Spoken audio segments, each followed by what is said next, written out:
Negeri Sabah benar ada di Indonesia. Ada teori yang menggambarkan dunia persejarahan, yaitu bahwa Borobudur adalah warisan Sulaiman alaihissalam, dan Sulaiman adalah nabi dari Indonesia, Atlantis. Pro dan kontra pun turut menghiasi teori sejarah yang didasarkan pada ilmu matematika Al-Quran tersebut. Banyak fakta-fakta yang memperkuat teori tersebut juga dilandasi dengan ayat-ayat Al-Quran. Kiai Haji Fahmi Basyah Hamdi, seorang perintis Zikrul Lil Alamin, sebagai pencetus teori ini pun dengan keyakinan yang kuat dan berlandaskan tafsir Al-Quran versi beliau, bahkan akan menggugat ke Mahkamah Konstitusional bahwa Borobudur adalah milik umat Islam, bukan warisan agama Buddha. Sebagai seorang muslim, saya pikir teori tersebut sah-sah saja, mengingat bahwa seorang muslim memang diperbolehkan untuk beristihad dalam menafsirkan Al-Quran. Bagi yang kontra terhadap teori tersebut juga melandasinya dengan argumen-argumen juga yang menurut saya pun juga masuk akal. Memang ada beberapa kelemahan teori yang dikemukakan oleh Kiai Haji Fahmi Basyah tersebut. Namun saya pikir mengambil kesimpulan bahwa ada beberapa kebenaran versi saya dari teori Kiai Haji Fahmi Basyah tersebut.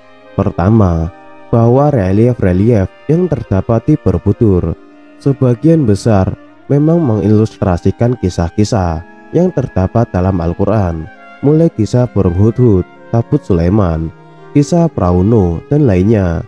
Relief-relief yang ada di Borobudur bahkan tidak menampilkan satupun kisah Buddha.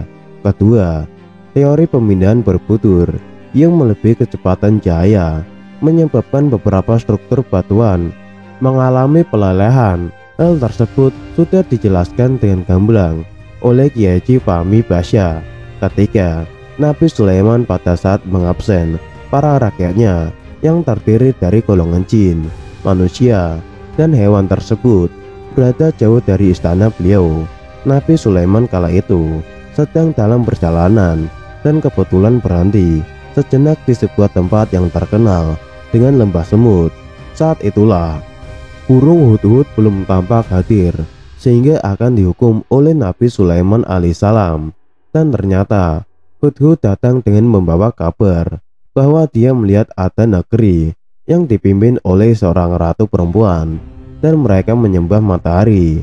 Di sini dapat saya simpulkan bahwa Asyun Azin, singgasana yang besar milik Ratu Balkis, adalah benar Borobudur, namun tidak dipindahkan di dekatnya istana Sulaiman, melainkan dipindahkan di dekat beliau dan para prajuritnya saat perjalanan.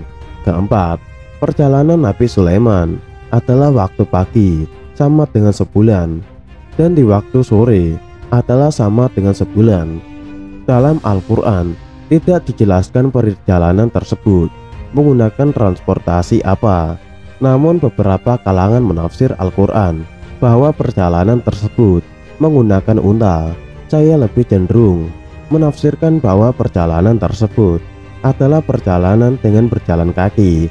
Jadi kalau bisa dihitung berjalan kaki sehari semalam sama dengan perjalanan 2 bulan dan kelipatannya, maka bisa disimpulkan bahwa istana Nabi Sulaiman jauhnya adalah berapa lama beliau dari lembah semut menuju istana beliau bersama Ratu Balkis yang sudah menyerahkan diri. Kalau ada ahli matematika, mestinya teori ini akan semakin menguatkan bahwa di manakah sebenarnya Nabi Sulaiman berada. Yang pastinya adalah bukan di Indonesia, karena di Indonesia adalah negeri Sabah, yang pada akhirnya adalah negeri Sabah juga merupakan negeri yang dikuasai oleh Nabi Sulaiman alaihissalam. Kelima adalah setelah dipindahkannya dari istananya Ratu Balkis, Borobudur dirubah sedemikian rupa atas perintah Sulaiman agar Ratu Balkis tidak mengenalinya. Namun begitu bagian-bagian utama tetap dipertahankan, menguatkan sebuah opini bahwa relief-relief yang ada di Borobudur dan adanya stupa-stupa piring dan patung-patung yang membuat adalah bangsa jin yang diperintahkan oleh Nabi Sulaiman alaihissalam. Ada juga patung yang belum selesai sempurna dikerjakan karena Ratu Balkis keburu sudah datang saat perubahan bagian-bagian istana Ratu Balkis. Fakta keenam, bahwa negeri Sabah memiliki kekayaan alam dan melimpah juga dijelaskan dalam Al-Quran. Negeri yang baldatun thayyiban wa rabbun ghafur, negeri Sabah penuh dengan mitos-mitos, penuh dengan hal yang erat hubungan dengan bangsa jin dan hewan. Sampai sekarang, negeri yang sangat erat bersinggungan dengan dunia gaib adalah Indonesia. Di negara manapun di dunia ini, Indonesia yang paling bersinggungan dengan bangsa jin dan hewan.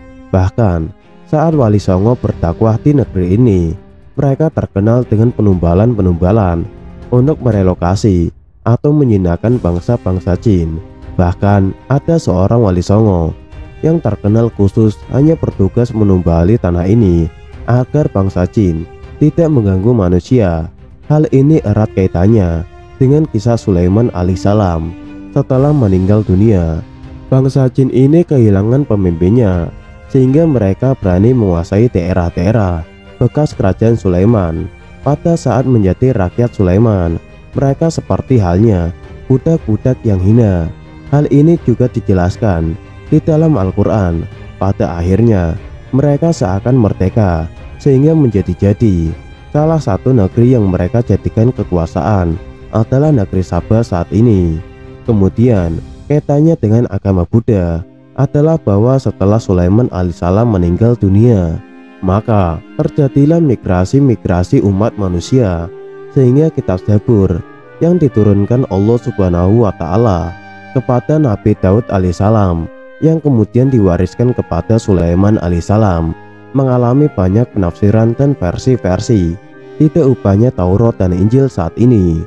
Borobudur yang merupakan satu-satunya model candi Buddha yang tidak ada di negara manapun di dunia ini, termasuk Cina atau Tibet dan juga India, adalah model atau panutan yang menjadi inspirasi munculnya aliran-aliran baru dari kitab Zabur yang diturunkan khusus bagi Bani Israel itu.